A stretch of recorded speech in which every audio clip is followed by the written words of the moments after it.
Pemirsa, banjir melanda perumahan Pondok Gede Permai.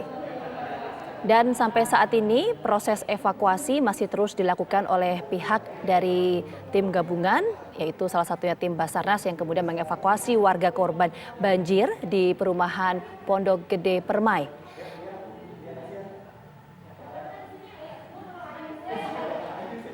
Seperti kita ketahui pemirsa, banjir yang terjadi di wilayah Pondok Gede Permai ini disebabkan karena tanggul dekat dengan perumahan tersebut ini jebol akibat intensitas hujan yang cukup tinggi yang terjadi beberapa hari terakhir ini. Informasi terbaru yang kami tadi dapatkan juga proses evakuasi masih berlangsung. Ada sebagian warga yang kemudian tetap memilih untuk tinggal di rumah mereka lantaran rumah mereka ini ada 2 lantai. Sementara ada juga sebagian warga yang memilih untuk mengungsi dan juga sudah ada beberapa titik atau lokasi pengungsian yang disediakan untuk kemudian menampung para warga yang terdampak banjir. Dan yang Anda saksikan saat ini pemirsa, ini proses evakuasi yang saat ini tengah dilakukan oleh tim Basarnas untuk warga yang terdampak, di mana untuk prioritas dari proses evakuasi ini adalah lansia dan juga bayi yang terdampak dari banjir. Kita akan update informasi terbaru mengenai bagaimana kemudian proses evakuasi yang saat ini tengah berlangsung. Sudah ada rekan kami di sana, Kamarati Kusuma. Kamarati, bagaimana proses evakuasi yang berlangsung saat ini? Baik, terima kasih Gina Vita. Saat ini saya sedang berada di posko pengungsian di gudang milik BNPB di wilayah Jati Asih, Bekasi, Jawa Barat. Memang banjir yang melanda di wilayah DKI Jakarta dan juga sekitarnya ini juga dirasakan oleh warga di perumahan Pondok Gede Permai, Jati Asih, Bekasi, Jawa Barat, di mana intensitas hujannya cukup tinggi. Kemudian juga benar tanggul yang jebol, ini tanggul Kali Bekasi yang jebol pada tanggal 14 Februari 2021 yang membuat cepatnya aliran banjir ini meluap ke perumahan warga. Banjir tercatat mulai terjadi sejak Jumat kemarin pemirsa. Ini bahkan ketinggian air di jalan utama menuju komplek Pondok Gede Permai ini mencapai lebih dari 1 meter. Bahkan di beberapa rumah warga yang memang dekat sekali dengan tanggul yang jebol, tanggul Kali Bekasi yang jebol ini bahkan sampai dengan 2 meter. Data dari BPD Kota Bekasi, total warga yang terkena dampak banjir di wilayah Pondok Gede Permai ini tercatat ada 3 RW dengan 2.500 kepala keluarga. Jadi ada beberapa warga yang memilih untuk mengungsi. Ini Anda melihat kondisi saat ini terkini di pengungsian gudang logistik milik BNPB.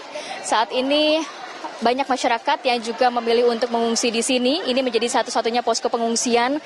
Terlihat warga yang sudah menempati gudang logistik ini sejak Jumat kemarin harus mau tidak mau tidur beraraskan kasur seadanya. Bahkan mereka tidak membawa pakaian, mereka tidak membawa barang-barang milik mereka karena memang banjir ini terjadi begitu cepat pemirsa.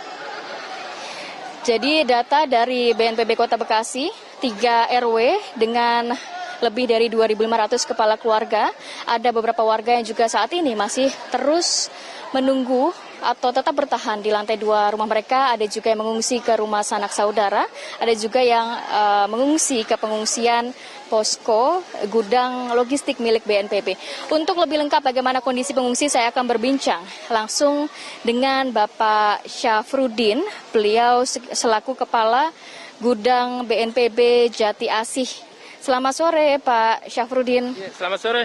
Pak, berbicara mengenai pengungsi yang ada saat ini, total yang mengungsi di gudang logistik BNPB ini berapa banyak Pak? Untuk saat ini, sampai sore ini, ada 151 jiwa. Jadi kita berbicaranya bukan kakak, jadi 151 jiwa pengungsi yang ada di gudang Jati Asih BNPB, yaitu dari perumahan Pondok Gede Permai Jati Rasa, Jati Asih Kota Bekasi. Ini dari 151 ini dari total berapa yang terkena dampak dari banjir ini Pak? Kurang lebih hampir 2.000. Hampir 2.000 yang terdampak banjir 3 RW di perumahan Pondok Gede Permai. Kalau melihat kondisi dari para pengungsi sejauh ini, mereka kan sudah di sini dari Jumat ya Pak. Kondisinya sendiri seperti apa? Apakah memang kebutuhan logistik sudah memenuhi kebutuhan mereka atau bagaimana? Ya alhamdulillah kalau untuk logistik dari awal sampai saat ini semua kita terpenuhi. Ya, dari selimut, dari tempat tidur, dari alas tidur, dari dapur umum, dan juga dari kesehatan. Semua kita bekerja sama, pemerintah Bekasi, para relawan, dan juga kita di sini, BNPB ini, ya kebetulan kita tetangga nih, jadi ada gudang ya kita gunakan aja. Karena biar bagaimanapun juga kita sesama anak bangsa ya, mau nggak mau kita harus bisa meringankan beban penderitaan mereka. Tangan juga ya. Mungkin kameramen kita bisa memperlihatkan Pak Syafruddin, kita agak bergeser ke sini. Ini kan di sini ada beberapa seperti kasur ya begitu atau tempat alas untuk mereka duduk. Ini dibagi per keluarga atau bagaimana, Pak? Ya, ini kita bagi per keluarga. Jadi keluarga kita data, nah terus kita kasih kita ada selimut. Nah, terus kita ada ya palet alas, dan juga mungkin sedikit banyak kita, terutama kita masker. Karena biar kita ini di saat pandemi, protokol kesehatan harus kita jalankan juga di sini. Akhirnya semua kita terpenuhi. Untuk logistik, semua yang tadi saya bilang, kita ada dapur umum 24 jam. Baik dari makanan, dari penghangat kopi segala macam itu sudah kami siapkan. Ya mungkin kurang lebihnya juga ada bantuan juga dari pihak swasta, dan itu pun sangat menunjang sekali. Dan sampai saat ini juga kita memang membutuhkan dari beberapa donatur. Termasuk pakaian juga, apakah memang ada bantuan memberikan pakaian Pak sejauh ini? Kalau pakaian belum kita terima. Cuma kalau kita bicara pakaian kan misalnya, satu contoh misalnya ada pakaian bekas. Kita tidak terima dulu, karena kita masih pandemi. Tapi kalau berupa makanan, ya kita memang ya sangat butuh. Bahkan tadi kalau kita bilang ada yang ngasih kayak Indomie apa segala macam, itu memang kita butuh sekali buat mereka gitu. Tapi kalau untuk pakaian ya harus kita ukur juga, karena kita pandemi, bukan kita menolak. Jadi sebenarnya kebutuhan logistik untuk sehari-hari tercukupi. Pak Syafruddin, apakah sudah ada yang sakit sejauh ini, atau tadi kita sempat melihat ada yang memang lansia begitu ya Pak? Kondisinya mereka seperti apa?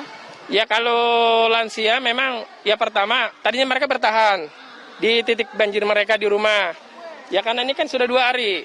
Artinya dari keluarga mereka cari jalan terbaik. Ya udah mungkin dia lapor mungkin ke keluarganya ke gudang. Kita jemput. Kita ada tim dari Rescue dari BPBD. Kita jemput, kita persiapkan tempatnya di sini.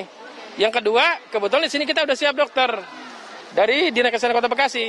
Artinya kita sangat berterima kasih ketika dia lagi keadaan sakit, kita di sini sudah siap segala-galanya gitu loh. Jadi ada tenaga kesehatan juga yang disediakan di sini ya, 24 jam ya Pak ya? 24 jam. Artinya begini, karena berbagai yang namanya penyakit kita datang kita nggak tahu. Jadi kita selalu kontak.